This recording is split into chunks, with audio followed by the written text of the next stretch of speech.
Hello viewers, আসসালামু আলাইকুম। কেমন আছেন সবাই? আশা করি সবাই অনেক ভালো আছেন। আল্লাহর রহমত এবং আপনাদের দোয়া আমিও ভালো আছি। বন্ধুরা, আজকে আমি দেখাবো অ্যাডোবি ইলাস্ট্রেটর সিসি 2020 সফটওয়্যারের সাহায্যে যে কোনো ছবির ব্যাকগ্রাউন্ড অল্প সময়ের ভিতর কীভাবে রিমুভ করবেন সেই বিষয়ে। এই কাজটি অ্যাডোবি ইলাস্ট্রেটরের যে কোনো ভার্সনে করতে পারবেন। কথা না বাড়িয়ে শুরু করছি আজকের টিউটোরিয়াল। ছবিটা আমি সিলেক্ট করলাম। আপনারা চাইলে ছবিটা বাম পাশে অথবা ডান পাশে নিতে পারেন, অথবা শিফট অল্টার চেপে রেশ অনুযায়ী ছোটো করে এই হোয়াইট বক্সেও আনতে পারেন। একটু জুম করি। টুলবারে আসলাম। টুলবার থেকে আমি পেন টুল সিলেকশন করলাম। পেন টুলের শর্টকাট কি হচ্ছে পি। ছবিটা আমি একটু জুম করি। আমি এখন ক্লিপিং পাথ করব পেন টুলের সাহায্যে। এখানে একটি ক্লিক করলাম, তারপর আমি এখানে একটি ক্লিক করি। এখন আমাকে রাউন্ড করতে হবে। একটু জুম করি। এখানে একটি ক্লিক করে আমি একটু রাউন্ড করি। একটা জিনিস খেয়াল করে দেখেন, আমার এই ক্লিপিং পাতের পাশ দিয়ে হোয়াইট আসছে, কারণ হলো আমার এই ফিল কালারটা অন আছে। ফিল কালারটা আমি অফ করে দেব, নান করে দিই। এখানে ক্লিক করলে নান হয়ে যাবে। দেখছেন অটোমেটিকলি চলে গেল। এটাকে বলে অ্যাঙ্কার পয়েন্ট। অল্টার প্রেস করে অ্যাঙ্কার পয়েন্টটা ডিলিট করে দিতে পারেন। আবার রাউন্ড করছি।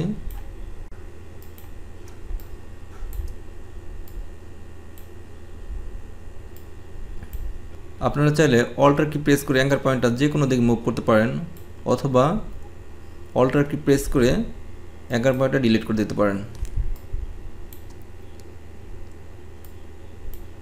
আপনার মাউস লেফট বাটন চেপে যে কোনো দিকে এই রেখাটা মুভ করতে পারবেন। একটু জুম আউট করি, আর একটু জুম আউট করি। আমি বড় বড় করে ক্লিপিং পাথ করে নিচ্ছি।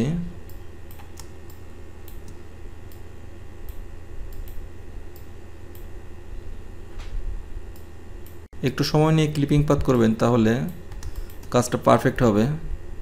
একটু জুম করি।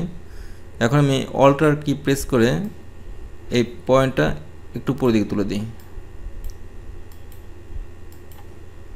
তারপর এখানে ক্লিক করে একটু রাউন্ড করে নিই।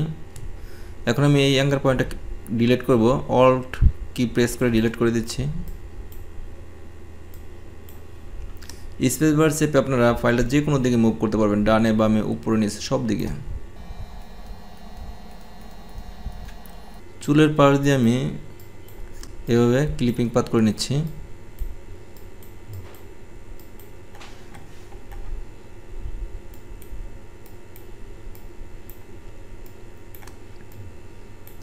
এখানে ক্লিক করে একটু রাউন্ড করে দিই। তারপর অল কি প্রেস করে অ্যাঙ্কার পয়েন্টটা আমি একটু ছোট করে নিই। আপনি বড় করতে পারবেন, ডানে বামে সব দিকে মুভ করতে পারবেন। অ্যাঙ্কার পয়েন্ট আমার দরকার নেই, অল্ট কি প্রেস করে ডিলিট করে দিলাম। একটু রাউন্ড করি, আর একটু জুম আউট করি।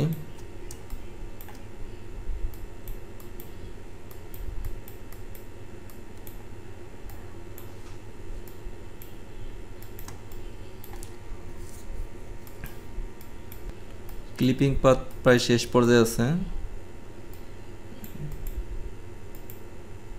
একটু জুম আউট করি।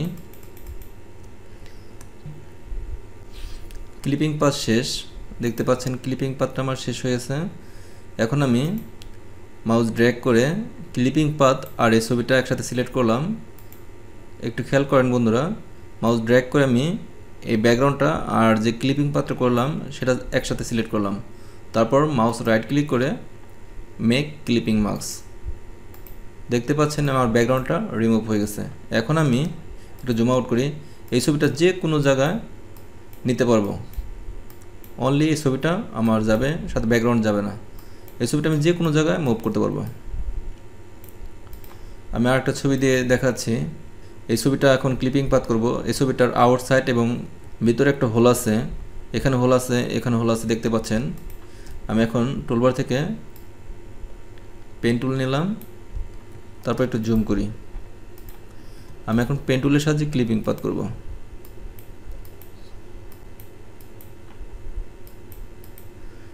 ফিল কালারটা আমি নান করে দিই।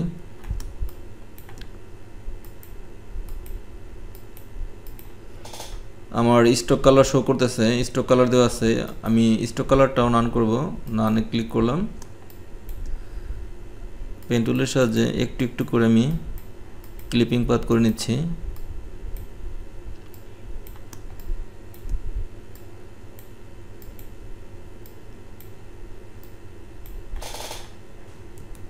অ্যাঙ্কার পয়েন্টটা অল্টার কি প্রেস করে ডিলিট করে দেই।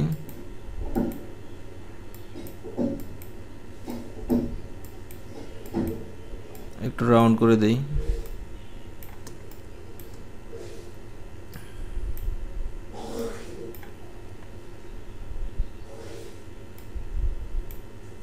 আউটসাইড ক্লিপিং পাথ হয়ে গেল, আমি এখন ইনসাইড ক্লিপিং পাথ করব।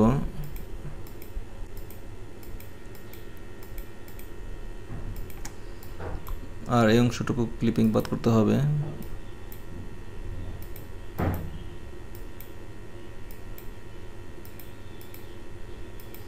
একটু জুম আউট করি।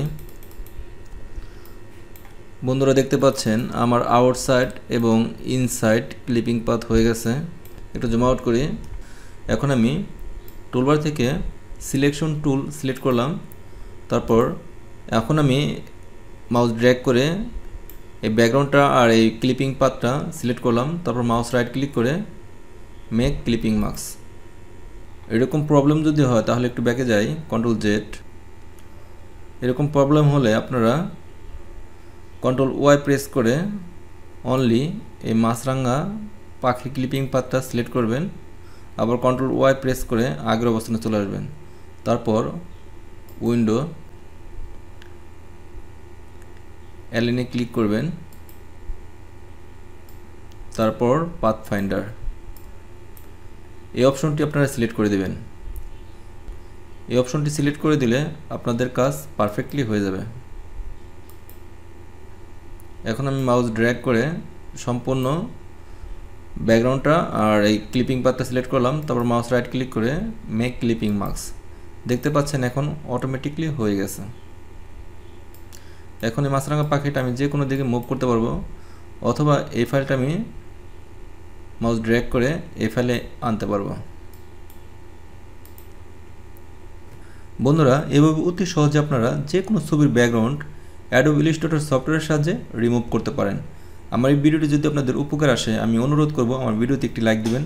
আর আপনি যদি আমার চ্যানেলে নতুন হয়ে থাকেন আমার চ্যানেলটি সাবস্ক্রাইব করে পাশে থাকবেন। কথা হবে নেক্সট টিউটোরিয়ালে। আল্লাহ হাফেজ।